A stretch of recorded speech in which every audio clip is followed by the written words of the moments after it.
You're listening to Disaster Class Podcast by Instinct Ready Emergency Management. Well, hello, everyone, and welcome back to Disaster Class. I'm Jason Perez. I am Wesley Long. And I'm Jason Martin, affectionately known as Pappy.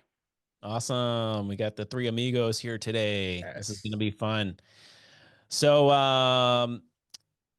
the past few episodes, we've talked with Dustin Reidner of New York City Emergency Management, and then Jason Pappy, you and we spoke to Mariah Washington of New York City Emergency Management too. Both of them on the topic of community engagement, and the focus of those specific episodes was, okay, you're an emergency management agency, or you're a community organization, or even a business. How do you engage with your stakeholders? And so that was kind of from the perspective of the organization reaching out to its stakeholders. But now we're going to do something a little different. We're going to do the other side of the coin. Pappy, we're going to go to an experience that you had as the civilian, the person, the stakeholder in the community, now taking part in an event, an opportunity that an organization put on. So tell us about, what did you recently attend? So I had the privilege to attend QuakeSmart, and this is presented by Flash, the Federal Alliance for Safer Homes. And I live outside of the city of St. Louis, the county next to it. And so the city of St. Louis actually hosted this and sponsored it as well. And Flash is part of FEMA. They're connected in different ways. So that's who put it on. And QuakeSmart was designed to help business and civilians to see what they can do to better prepare for earthquakes, because most people don't realize it, but there's a fault line here, South Missouri. In fact, the day before I attended this, there were 7 earthquakes on that fault line. Wow. All small, 2.0 or less, but they're happening, and we've been having a lot of these. So yeah, I jumped at the chance to see this. I saw it on LinkedIn. I follow the city of St. Louis. They offered this, and yeah, I was all in. Awesome. So you answered one of the questions that I had for this before we dive into it and get into the nuts and bolts as to what it was that you learned and some of the takeaways. First and foremost, as Jason mentioned in the lead-in, there are programs available in almost every jurisdiction, every town, city. There are programs available. So what we're trying to do through our program here at Disaster Class is get people in a state of mental readiness and thinking about preparedness all the time, so they can put themselves in the room that we now know are being provided. These rooms are being provided across the country from border to border, right? So maybe you can speak a little bit to that, Pappy. You as an individual, how do you keep putting yourself in these rooms? So I just want to interrupt for just a moment to say thank you to Sawyer Products for sponsoring this episode of Disaster Class. I personally love Sawyer Products. I've been using their water filter and insect repellent for years. Every time I go camping, hiking, spend any time outdoors, I've got my Sawyer products there. I keep a water filter in my go bag. That way, if anything happens, I know it's there when I need it. So whether you're in the back country, the backyard, you're on the trail, or doing humanitarian relief, Sawyer products are making an impact. So visit Sawyer.com today to learn more and to find a retailer near you. I'm always on the lookout. Yeah, I don't get on Facebook, so I'm not seeing what's on there, but I'm on LinkedIn, I'm on Instagram, and so I follow these different agencies. And if I learn about something through one of them, I get connected, I follow it. So I'm always on the lookout for something to enhance the training that I have, because I don't have any formal training in the EM industry. So I'm always trying to better myself. So I'm everywhere I look, or somebody tells me about something, I'm looking for it. Yeah, that's awesome, right? And not to make it, I'm not trying to downgrade what you're doing, but what you're doing is kind of free, right? It's Yeah. just a mindset that you have. Literally anyone can do it. Yeah. And this course it was a like an 8-hour workshop. It didn't cost me anything. Right. They fed us lunch. Can't Wow. beat that. I mean, Right. Right. who doesn't like free food? Right. Mm-hmm. But why not take advantage of these opportunities? Why not look for these opportunities to reach out to your local municipality, to your county, to the state, whatever, and find out what's there? Yep. Absolutely. So get yourself in the room, right? To all of the people that are listening to this, uh, 100%. whether audio only, where you're watching us on YouTube, wherever you're getting this information from, put yourself in the room. The rooms are there. Yeah. We're going to continue bringing the content from individuals that are putting these classes on, you know, giving these support options to different constituents across the country. But it's up to us to put ourselves in the room. So, Pappy, love that. But now let's get into this. Quake Smart. Can you give us a little overview, a little something about why, when you saw this, why did it grab your attention? So I used to live in the Northwest, Mhm. Ring of Fire.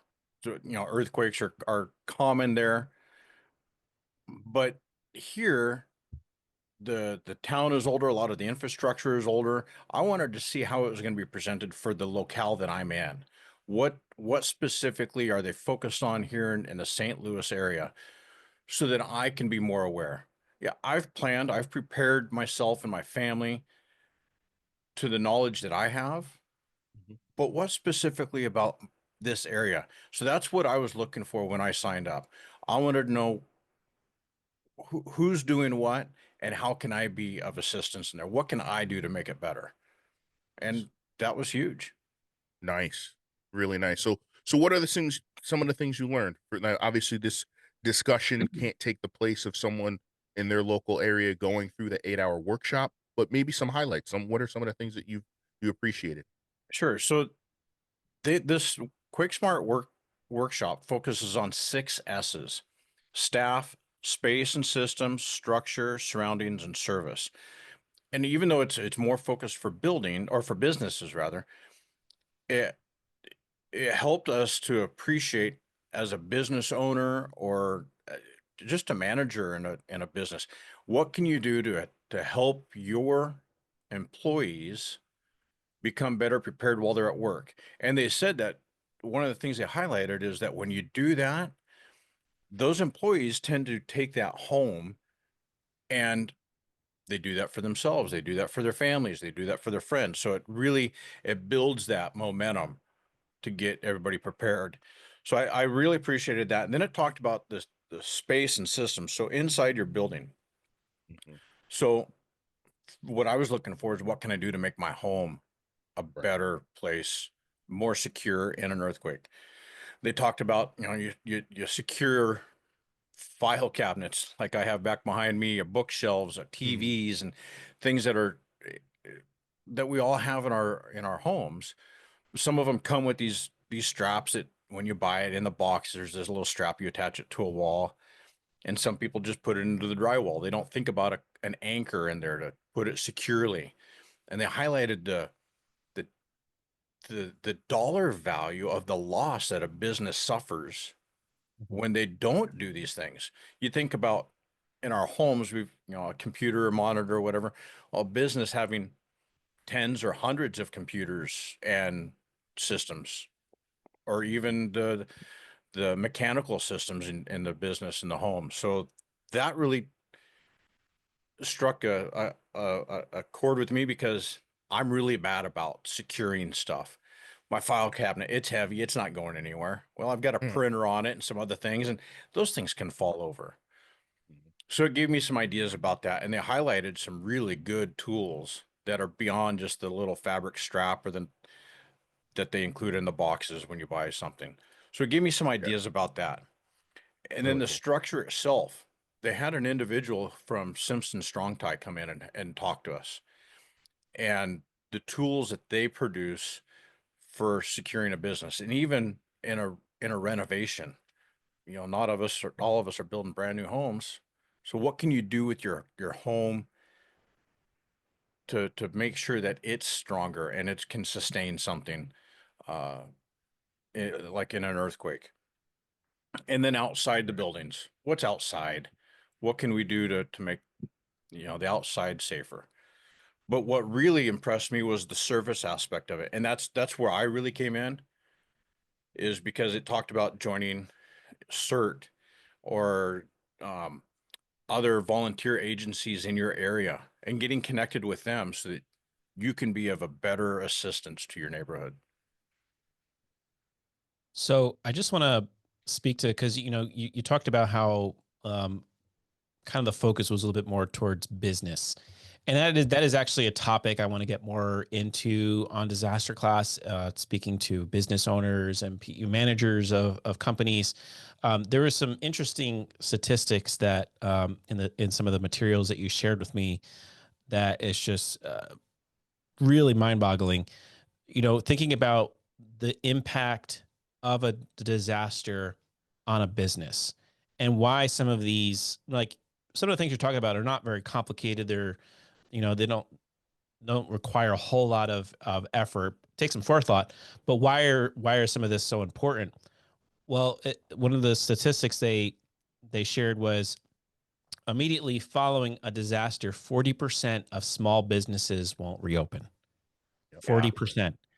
And then 1 year later, 25% more will close. Those are big numbers. And Yep. then Yeah. 3 years later, 75% of businesses without a continuity plan will fail. I mean, those are staggering numbers. It And blew me and away. and why is that important? 99% small businesses account for 99% of all companies. Yep. And then small businesses employ 50% of all private sector employees. Yep. It So, matters. so thinking about, we talk a lot about cascading impacts, Hmm. right? Sometimes we think, okay, well, it's just affecting this thing, but no, there's cascading impacts, that snowball effect. If this company gets impacted and it's got a large part of the workforce and they don't have and then they close, now that's affecting the overall community, the overall economy, so many different impacts, which is why these things that you're talking about are so vitally important. Yeah, and there was Well, another number in that information, Pappy, that you sent over that jumped out to me. It was talking about how planning can help minimize losses from earthquake impacts, right? It says for every dollar spent on earthquake building retrofits, $13 were saved, yeah. according to the National Institute of Building Sciences, their national estimated average benefit cost ratio. So again, and this is something that we talk about all the time here in disaster class. When you're having blue sky days, this is the time to act. Before Yeah. things happen, that's the time to be prepared and proactive. So we continue to urge everyone, and I know you're going to get sick of us saying it, but when things are good, that's when it's time to be proactive, to be Yeah. doing these things. Because if you want to save that $13 for every dollar you spend, you have to spend that dollar in the first place.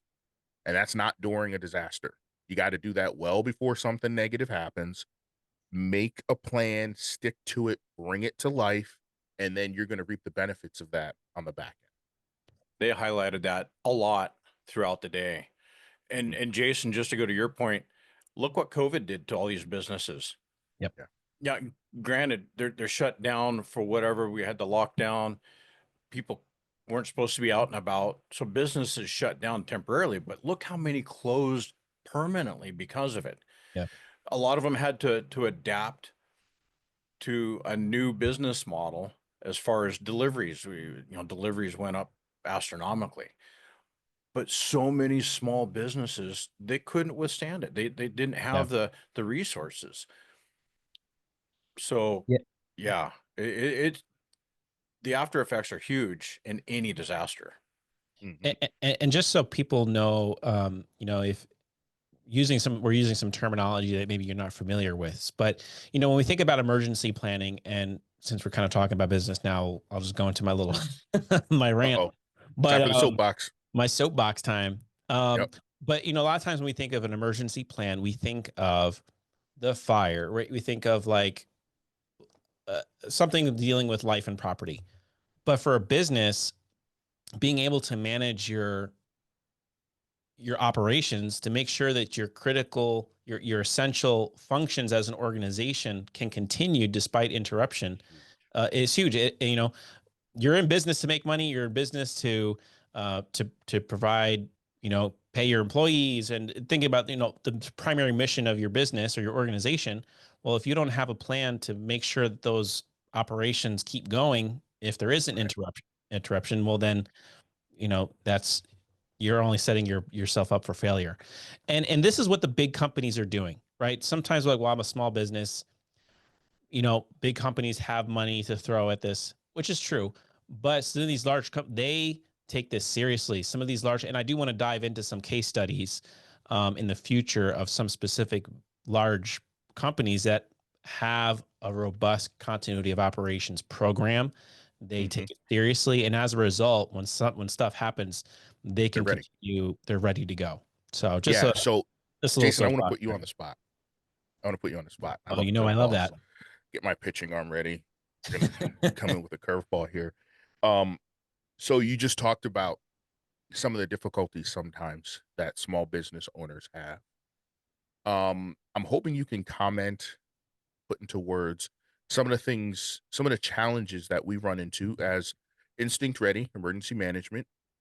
We have a very robust platform for assisting organizations, different sizes, right? Large organizations, small organizations. We've got a whole team at the ready to be that force multiplier to help organizations with their emergency operations plans, running assessments, hazard vulnerability assessments, all these things. When it comes to really, really small business owners, and we were kind of having this business conversation earlier today, in fact, with a current client, what are some of the mindsets that we have to almost kind of break through when dealing with smaller operations with fewer personnel? Yeah. Sometimes the mentality is, I just want to check the box, Hmm. right? This is what the state requires. This is what this regulatory agency requires. So I'm just going to do the bare minimum just to make them happy. And then that's it. And then I'm good. And then I'm Yep. good, right? But Right. it's not necessarily true, right? And Right. I was looking at one, you know, we have one client in one particular state, and so you know, when we go through the process of helping them to evaluate some of their needs, you know, we do look at what are the regulatory obligations that are affecting that particular industry and making sure that they're compliant with that. And I was actually very shocked for this one particular industry that there wasn't a whole lot of regulations. And so from the client's perspective, they're like, well, we're good. I don't need to do any of this Right. stuff. But as a fellow business owner, Hmm. I like to look at it. Well, this is my baby, right? Yeah.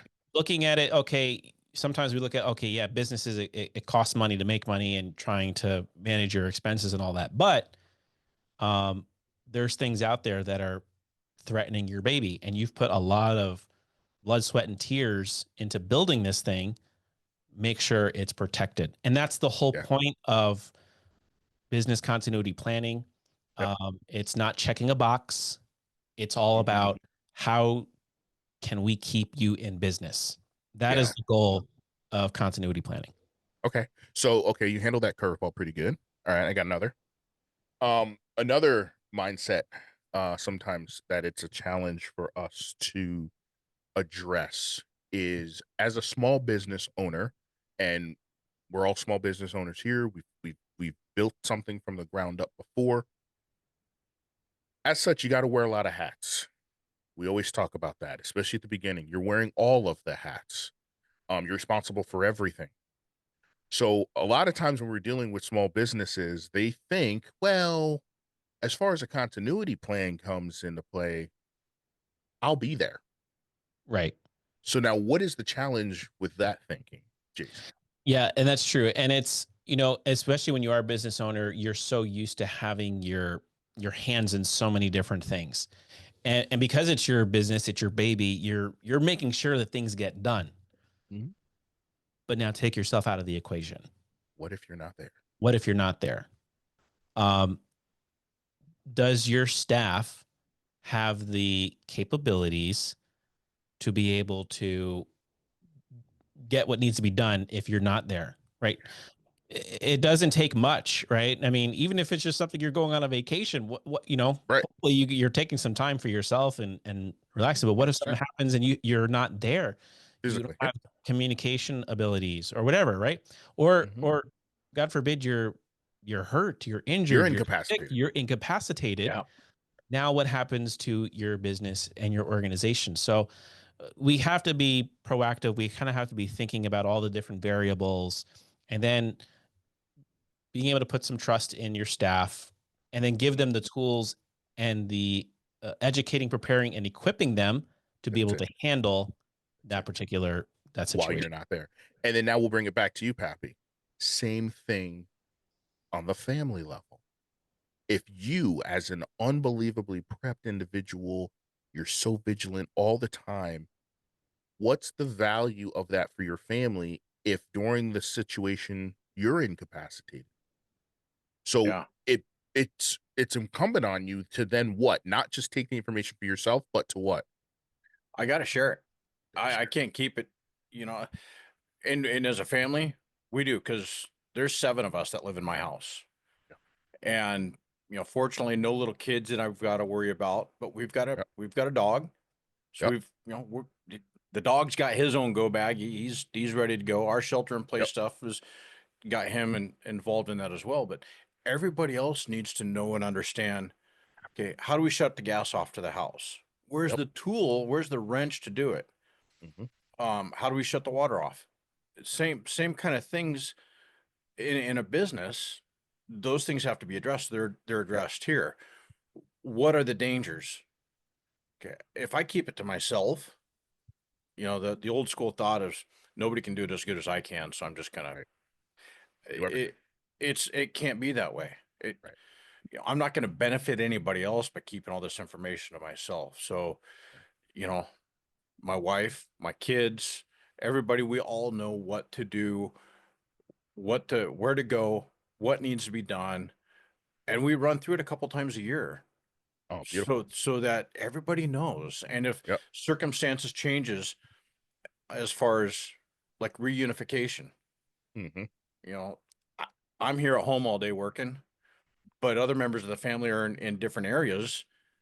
Well, we've had some job changes, so we've got to change that reunification plan based on where everybody's at and how are they going to get there, and all these different variables. So it's constantly thinking, okay, well, we did this a couple of years ago, we're fine. No, it's not the case. Yep. Not the case at all. And it's just like a business, going back to a business, you get new employees, Hmm.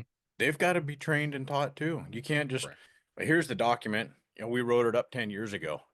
Yep. That They doesn't cut it. you know, my 9 to 5, as I call it, I was the safety security lead for them, and I was in charge of putting in a new plan. And I looked at it and like all these contacts, they don't work here any longer. They're Yeah. gone. Yeah. So what are we gonna do? And it wasn't that old. It was a 2019 document. Right. So you have to train, you have to have a drill. Everybody needs to be on the same page. Yep. Yeah. Yeah. Good stuff, man. And it's the same thing we do for businesses, right? We go in, Yep. we do an assessment. If they don't have anything, then we can start with the HVA. We get them their mapping, get them their stuff that they need to look at those physical issues. We help incorporate that into an emergency operations plan. And then the biggest thing is training, right? Once the plan is in place, you got to train. We run some tabletops, maybe do an exercise or two. And it's the same thing that you're doing on the family level, right? You're getting out and you're rehearsing it, you're doing it live. So really great stuff. But now just to circle back to QuickSmart, at the end, I think it's page 9 of the document you sent us. It talked about some of the takeaways, some of the benefits. Um, are there any of those benefits there in particular, Pappy, that um, resonate with you that you thought were really cool? Maybe something that like, hey, I'm going to take this class. I'm going to put myself in this room and I expect to get X, Y, and Z, but I also got A, B, and C. I didn't think about that. Like that's really cool. That's an extra added benefit that I didn't think of because it looks like there's a couple of pretty cool bullet points in here. Maybe you can There share are. some of the takeaways. Yeah, and I'm going to drop right to the bottom of that list. It Yep. says become an inspiration to others to improve community resilience. And Huge. that's what all of us are here doing. Yep. That's been my goal, my personal goal for years, is to help everybody else. Again, it's Mhm. training and talking and sharing. Um, but going back up to toward the top, gain peace of mind. And it says for your organization, but I'm going to bring it to my family. Yeah. I've got peace of mind that with this training, what we went through there, because I there were some things that I picked up on that I really needed to amplify my efforts with. Mm. But Mhm. coming home and putting those things to use, Yeah. and we sat down as a family, and I shared this document with the family, and we like, okay, these are the things that we need to do. We need to make these adjustments, and so that you can have that peace of mind. And that's so critical, because you don't want to, if I'm incapacitated or I'm out of town, or I want to make sure that everybody here at home can function and can go through these steps without me. Um, Insurance. It mentions insurance. And Yep. something that people don't realize is your standard homeowners or your standard renters insurance policies don't include some of these disasters. Correct. Even if your water heater springs a leak, Right. it may not cover that because it's covered under flood insurance. Right. You may not think you need flood insurance, but maybe you do. I don't live in a flood zone. Yeah. Earthquake insurance. You've got to have, a special document for that to cover any earthquake damage. So Yep. these things are some of the things that I followed up on. I've Mhm. talked to my insurance agent to make sure, because that was one of the things I talked about when I got this policies. I want to make sure I've got earthquake coverage. Right. So I verified that. What are my coverages and things like that. Yep. Huge. Right. I mean, and this is all from a course that you said not only was free, but provided you a lunch. You get all of this experience, all of this training, the ability to assist your family, ability for you to look at your coverages now and have a better conversation as an informed consumer with your insurance agent. Like, hey, I just want to make sure X, Y, and Z is covered. Can we just go over my plan real quick? And they're gonna love it. Like most of them, Yeah. not saying anything negative. Most of them are nerds about this, right? So they Oh would yeah. love to talk insurance with someone. And you call up and you're like, hey, let's have a little chat about insurance. I'm like, yes, thank heavens, I've been waiting for the phone to ring. Yeah, let's pull up your Eh, coverage and see what we can do for you. So you know what I mean? Yeah. But there's a lot of value in that. And again, simply because you have that readiness mindset all the time. You're on LinkedIn. You put yourself in an area where you can see what's going on in your area. You saw something, and you signed up for it. So let me just ask this question on our kind of wrap up here. Are you done looking for things and resources? I'm never Um, done, Wesley. never Never done, done. Wesley. I Okay. can always learn. Okay. There's always things. If you think you've stopped learning, then Yeah. just stop and go away, walk away, Right. Right. Yeah. I'm done. Yeah. because Yeah. you're of no benefit to anybody. Yeah. Okay. So, So if you're always on the lookout, you got anything that's coming up next? What are you excited for? You got anything coming down the pike that you've seen and you're like, "Ooh, I'm gonna take a look at that." so here's another thing I found on LinkedIn. Uh-oh. Um, a gentleman I follow there, and he's an emergency manager, created a board game, an Ooh, EOC okay, board game. okay. And so he put it on oh, what is that? Kickstart, Okay. Yeah, yeah, yeah, to get it going. Mhm. Kickstarter. Yeah, to get some backing for it. So Yep. I backed it, and it's based on the Mayhem wildfire. Okay. What And what so state was that in? I think that was Colorado Colorado. Yep, just yep. a couple of Okay, years ago. okay. And so that's what it's based on. And from what I can gather, it's kind of like the old board game of Risk. Nice. Yeah, but Mm. I'm looking forward to it. Awesome. Um, it's in the works. He's saying it should ship out here soon. So, come to St. Cool. Louis because I need somebody to play this game with. Nice. I love it. Speaking of games, I just remembered in this conversation, I had signed up for FEMA has a game as well, and you could only get it directly from FEMA, and you had to qualify in order to get it. So I had to like write to FEMA and ask them for it, and they did grant it for our organization here at Instinct Ready. So I have that also. It is mega, like it's huge. So I have to get that thing out, and maybe we'll set up a community night. We do some community engagement, get some folks in here Yeah, There we go. playing that game too. That'd be kind that'd of be fun. fun. I Yeah, remember yeah. I one of the things I have it somewhere, but they have like a little card game that like Oh yeah, that's right. parents can do with like their kids and Yeah, stuff. I have it somewhere, yeah, yeah, yeah. um, if you want to learn more about QuakeSmart and some of the stuff that we talked about, you can go to flash.org/readybusiness. And that's where you can get the QuakeSmart toolkit, and they have other stuff there too, even for hurricanes, inland flooding, power outage, and severe wind and tornado toolkits as well. So flash.org/readybusiness. Any other Awesome. things that we needed to plug there, Pappy? Um, there was the NEHRP, and they were participating in this. It's the National Earthquake Hazards Reduction Program. So look into them.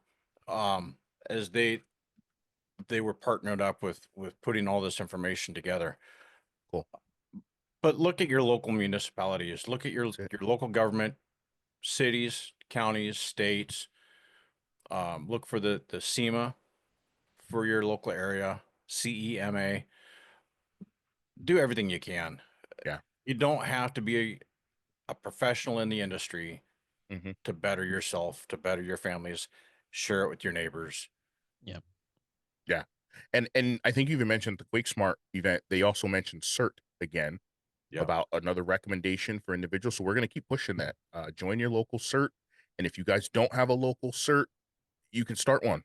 And that is another service that we provide at Instinct Ready with some of our partners. We'll come into a municipality and help you build a CERT class or a CERT program from the ground up if you've got nothing, or if you have a CERT program that is kind of stagnant, it isn't growing, there aren't many activations. You do the training and then it's so far in between where some of the skills are lost and it doesn't seem like it makes sense. Yeah, we've got some subject matter experts when it comes to CERT on our team that can really help increase the number of activations to keep everybody fresh so they can help and be a force multiplier for the first responders in your area. So again, join CERT, find out what it is. If you don't know what it is, see if there's a local chapter near you, a local program that's happening. If there isn't, please reach out to us because we'd love to help you with that as much as possible. And the city that you live in may not have it, but hmm check with the county. Yep. Yep. I know that our county has a CERT, Yep. but also some of the municipalities do as well. So, Yep. so don't just stop looking right there in the town that you live in. Good. Absolutely. Great call out, Pappy. Appreciate Nice you. call out, guys. Yeah. Well, this was fun. A lot of Yeah. really awesome takeaways. So yeah, a lot of, hopefully you appreciated, some points that we brought out today. But as you know, there's always homework. There is always homework, folks. We please just make sure you like, you subscribe to Disaster Class. It's really, really important for us. Our numbers have been rising of subscribers over the past few weeks and months on YouTube. So we truly, truly appreciate that from everybody. But yeah, tell a friend. Subscribe to Disaster Class. We could use it. Leave us the 5-star rating. Give us a thumbs up. Comment. We love your comments. Keep those coming. Tell us something that you learned or that you appreciated from this episode. We'd love to hear it. And Uh, two, if there's something that we've not discussed that Yeah. you want to hear about, please put it in the comments. Yeah. yes, absolutely. 100%. Absolutely. We've had some pretty cool comments recently. Actually, we had Yeah. going back on our, I think our first 5 days at Memorial Watch. Oh my goodness. Yeah. Yeah. Yeah. We had someone comment that actually worked at the hospital, Wow. and then provided some of their. So we reached out to them. Hopefully, we'll be able to maybe talk with them and chat with them a little bit. Yeah, and we will be getting back to that. The 5 Days of Memorial Yeah. was a little series that we ran. One of the individuals who was with us before, he's one of our podcast hosts. You guys just haven't seen him in a little bit. He's been in a transition from one hospital to another. And now he works in the emergency management department at one of the large hospitals out here. So we're going to be able to capture his thoughts again as we continue with the 5 Days of Memorial. It's coming. We're going to finish that because it is a very, very impactful study and story for us all to get a lot of great lessons learned from. So we're going to continue that and hopefully incorporate in this individual who reached out to us who actually experienced it firsthand. We're going to see if we can incorporate them into some of the storytelling as well in that narrative. Very good. And I just want to mention too, I mean, I think this, we're recording in January, but this episode's going to air in February. So hopefully, by the time you're listening to this, we've already announced our winner for one of the Sawyer filters that we're giving away. So make sure that you subscribe, do all those things that Wesley talked about, because that's going to put you in the running to be able to win some giveaways. We've partnered with Sawyer to be able to give away some cool stuff. I'm going to throw something I'm going to throw you a curveball, Wesley. So, because I just, I love keeping you on your toes as much as you like back at my me. toes. Yeah. I believe we still have a survival surprise. We do. A survival surprise. You might remember that it was a limited time thing we did where it was just a box of a bunch of survival preparedness, supplies, survival gear products, bunch of random stuff we put in. It was awesome. We had really good feedback on it. And I think we have one left. I'm going to challenge all of you. I'm not going to say it. I'm not going to say disaster classers because I got so much flack for that. Disaster. But there you go. Our students. Our students. Jason. Once we get over 1,000 subscribers on YouTube, when we hit 1,000 subscribers on YouTube, we're almost there. I think we're gonna do a giveaway. Mid 700s. We're gonna do a giveaway, and we're gonna give away a survival surprise. I love that. I love that. So share this podcast with your friends, your family. Have them subscribe to us. Leave that 5-star review on Apple Podcast, Spotify. Once we get over 1,000 subscribers on YouTube, we're going to give away a survival surprise. So, man, I'll make it like I'm watching on Twitch, that. guys. Let's get some GGs in the chat. All right, let's get some people talking in the comments. Throw a 1 up there if you want to get that dub, or if you want to get that survival surprise. Yeah, man, let's talk it up. I love it. Sounds good. And as always, if you have a question, preparedness tip, disaster story, send us an email, disasterclass@instinctready.com, or send us a message on our socials. Well, thank you so much for tuning in to Disaster Class. Stay educated. Stay prepared. Stay equipped. Class dismissed. This episode of Disaster Class is sponsored in part by Sawyer Products, Safety 360 Consultants, and Pull Start Fire. This episode was hosted by Jason Perez, Wesley Long, and Jason Martin. Disaster Class is produced and edited by Jason Perez. Copyright 2025, Instinct Ready Incorporated, all rights reserved.